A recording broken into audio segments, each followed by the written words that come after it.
Gym করছো তুমি? এই যে আমার জন্য না। মাম্মাম এখন রাত্রেবেলা কটা বাজে এখন? 12:30 বাজে। রাত 12:30টার সময় এখন মাম্মাম জিম করছে বোতল নিয়ে। জিম করা হয়ে গেছে, কষ্ট হয়ে গেছে, প্যাসিফায়ারটা চেঞ্জ হবে এবার। দাঁত দিয়ে বক্স খুলতে হয়। হ্যাঁ, যে চারটে দাঁত উঠেছে সেই দাঁতটা না উঠে যায়। বক্স খুলে গেল। এবার আবার শুরু হোক, জিমটা আবার শুরু হোক। মাম্মা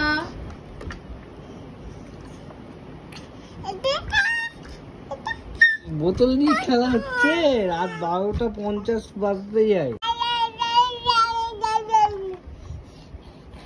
কত কষ্ট করে ব্যায়াম করছে তোমার মেয়ে।